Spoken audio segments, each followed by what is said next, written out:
UGC net examination December 2006 paper 2 subject Odia full mark 150 multiple choice question गोटे question मूल्य होची 2 mark. प्रथम question होची यूजीसी नेट 2006 नेचर केउ जातीय शब्द नेचर एक तद्धित शब्द संध्या हेबारु मु घर को फेरिली ए वाक्यटी केउ धरणर जटिल वाक्य केउटी संयुक्त स्वर अये होची एक संयुक्त स्वर पालटन शब्दटी केउ भाषारू आसीछि इंग्रेजी भाषारू आसीछि पालटन शब्द ओडिया भाषा तत्व काहार रचना गोपीनाथ नंदक रचना ओडिया भाषा तत्व ओडिया लोकगीत और कहानी लेखक किए कुंज बिहारी दास होइछन्ति ओडिया लोकगीत और कहानी लेखक केउ धर्म संप्रदायर साधक को योगी कहा जाए नाथ धर्म संप्रदायर साधक को योगी कहा जाए कहा मथरे जगन्नाथ दास होइछन्ति प्रच्छन्न बौद्ध नगेंद्रनाथ बसुंक मतरे पद्म पुराण केउ कवि रचना नीलांबर दासंक रचना केउ काव्य गीति काव्य परिवार एक व्यतिक्रम समर तरंग वैजनाथ बड़जेनाक सौल समाह्य काही करियई सुखे दुखे ते निश्चित मरियई केउ सिद्धचार्यक रचना लुईपादक रचना रससूत्रर प्रख्यापक किए भरत मुनि होउछन्ति रससूत्रर प्रख्यापक प्रकृत वस्तु को निषेध करी अप्रकृत वस्तुर आरोप को केउ अलंकार कह अपनुति दीनकृष्ण दासंक रचित चौतीसाटीर नाम कौन आतत्राण चौतीसा शब्दार्थ सहित काव्यम ए कहार उक्ति भामहंक उक्ति गाए तुम्भ गीत सभारे पंडित पथे पांथ हष्ट मना बिले बोले चोषा अंतपुरे जैसा नृत्य रंगे बारंगना गोपबंधु दास उक्ति केउ कवि उद्देश्य लिखिछन्ति उपेन्द्र भंजक उद्देश्य लिखिछन्ति गोपबंधु दास एथिमध्येर केउटी दनाई दासंक रचना गोपी भाषा होछि दनाई दासंक रचना ओडिशार प्रथम साहित्य पत्रिका केउटी उत्कल दर्पण होछि प्रथम साहित्य पत्रिका केउटी प्रथम ओडिया प्रबंध संकलन प्रबंधमाला होछि प्रथम ओडिया प्रबंध संकलन एथिमध्येर केउटी ब्राह्म धर्म संपर्कीय कविता छांदमाला होछि एक ब्राह्म धर्म संपर्कीय कविता धरित्रीर कांद्य उपन्यासर रचयिता किए शांतानु कुमार आचार्य होउछन्ति धरित्रीर कांद्य उपन्यासर रचयिता जंगली गल्पर लेखक किए भगवती चरण पांग्राही होउछन्ति जंगली गल्पर लेखक निम्नोक्त पुस्तक मध्यरु काहाकु प्रगतिवादी कविता भावे चिह्नित करा जाए बाजीराव को प्रगतिवादी कविता भावे चिह्नित करा जाए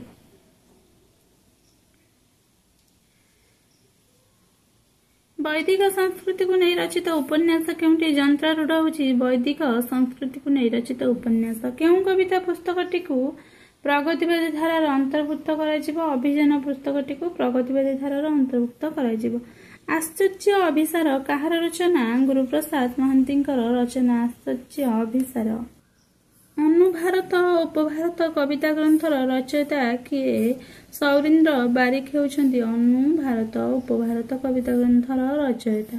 केउ पुस्तकटी सीताकांत महापात्रंक रचना समयर शेष नाम होउछि सीताकांत महापात्रंक रचना राजा वासुदेव सुढलदेव केउ राज्यर नरपति राजा वासुदेव सुढलदेव बामुंडा राज्यर नरपति नवविधान केउ धर्म मत सह संपृक्त ब्राह्म धर्म मत सह संपृक्त जगन्नाथ बल्लभ नाटकर रचयिता किए राय रामानंद होउछन्ति बल्लभ नाटकर रचयिता ओडिया नवनाट्य आंदोलन प्रवक्ता किए मनोरंजन दास होउछन्ति ओडिया नवनाट्य आंदोलन प्रवक्ता सुण सुजने काहार रचना विश्वजित दासंक रचना सुण सुजने केंद्र साहित्य पुरस्कार प्राप्त गल्प पुस्तक केउटी पाटदेय होछि केंद्र साहित्य पुरस्कार प्राप्त गल्प पुस्तक आदिवासी जनजातिर अंधविश्वास गुणीगारडी भूत प्रेत आदि उपरे रचित ग्रंथटी कौन अबलकरा कहानी होछि आदिवासी जनजातिर अंधविश्वास गुणीगारडी भूत प्रेत उपरे रचित ग्रंथ केउ पुस्तकटी भ्रमण साहित्यर अंतर्भुक्त देशे देशे होछि एक भ्रमण साहित्यर अंतर्भुक्त नटवर सामंतरायଙ୍କ केउ समालोचना धारा प्रवर्तक नटवर सामंतराय होउछन्ति मनस्तात्विक धारार एक प्रवर्तक बसंत ललित बसंत लतिका नाटकर रचयिता किए कामपाल मिश्र होचंदी बसंत लतिका नाटकर रचयिता। उत्कले नेतार नाही प्रयोजन उत्कलर नेता निजे नारायण एपदटी केउं पुस्तकରୁ ଆସିଛି ବନ୍ଦୀର आत्मकथा ଗୋପବନ୍ଧୁ ଚୌଧୁରୀଙ୍କ ବନ୍ଦୀର आत्मकथा। ଯାଯାବର ନାଟକର ରଚୟିତା କିଏ ବିଜୟ ମିଶ୍ର ହେଉଛନ୍ତି ଯାଯାବର ନାଟକର ରଚୟିତା। ଆନ୍ ଇନ୍ସପେକ୍ଟର କଲର ଅନୁସରଣରେ ଲିଖିତ ଓଡ଼ିଆ ନାଟକ କେଉଁଟି ସାଗର ମନ୍ଥନ ହେଉଛି ଆନ୍ ଇନ୍ସପେକ୍ଟର କଲର ଅନୁସରଣରେ ଲିଖିତ ନାଟକ। ସବୁଜ ଅକ୍ଷର ଗ୍ରନ୍ଥର ରଚୟିତା କିଏ ଅନ୍ନଦାଶଙ୍କର ରାୟ ହେଉଛନ୍ତି ସବୁଜ ଅକ୍ଷର ଗ୍ରନ୍ଥର ରଚୟିତା। ସହକାର ପତ୍ରିକାର ପ୍ରଥମ ସମ୍ପାଦକଙ୍କ ନାମ କ'ଣ ଲକ୍ଷ୍ମୀ ନାରାୟଣ ସାହୁ ହେଉଛନ୍ତି ସହକାର ପତ୍ରିକାର ପ୍ରଥମ ସମ୍ପାଦକ। ପ୍ରଦୀପ ଜଳୁଛି କି ନିମ୍ବା ତାହାରେ ତବ ରୂପ ଶିଖା ଜଳୁ ଘେନ ଅନ୍ଧକାରେ କେଉଁ କବିଙ୍କ ରଚନା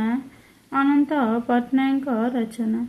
ଶତାବ୍ଦୀର ସୂର୍ଯ୍ୟ କେଉଁ ଧରଣର ରଚନା ଚରିତ ଉପନ୍ୟାସ ହେଉଛି ଶତାବ୍ଦୀର ସୂର୍ଯ୍ୟ। ଦାକ୍ଷିଣାତ୍ୟ ଭ୍ରମଣ କାହାର ରଚନା ଶଶିଭୂଷଣ ରାୟଙ୍କ ରଚନା।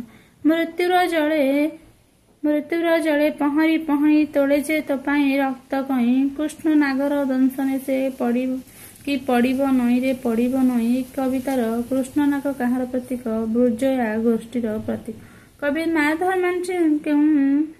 ସାହିତ୍ୟ ପତ୍ରିକାର ସମ୍ପାଦକ ଥିଲେ ଶଙ୍ଖ ସାହିତ୍ୟ ପତ୍ରିକାର ସମ୍ପାଦକ ଥିଲେ ମାୟାଧର ମାନସିଂହ। କେଉଁ ଲେଖକ ପ୍ରଥମେ ଓଡ଼ିଶାରେ କେନ୍ଦ୍ର ସାହିତ୍ୟ ଏକାଡେମୀ ପୁରସ୍କାର ପାଇଥିଲେ ଗୋପୀନାଥ ମହାନ୍ତି ପ୍ରଥମେ ପାଇଥିଲେ କେନ୍ଦ୍ର ସାହିତ୍ୟ ଏକାଡେମୀ ପୁରସ୍କାର। ପ୍ରାଚୀ ସମିତିର ପ୍ରତିଷ୍ଠାତାଙ୍କ ନାମ କ'ଣ ଆତବରାଓ ଦାସ ହେଉଛନ୍ତି ପ୍ରାଚୀ ସମିତିର ପ୍ରତିଷ୍ଠାତା। ଏହା ଥିଲା 2006ର ୟୁଜିସି ନେଟ୍ କ୍ୱେଶ୍ଚିନ୍ ଡିସେମ୍ବରର। ପୂର୍ବ ଭିଡ଼ିଓରେ ମୁଁ ଆଣିବି 2007ର କ୍ୱେଶ୍ଚିନ୍ ଡିସ୍କସ୍ କରିବି ୟୁଜିସି ନେଟ୍ର।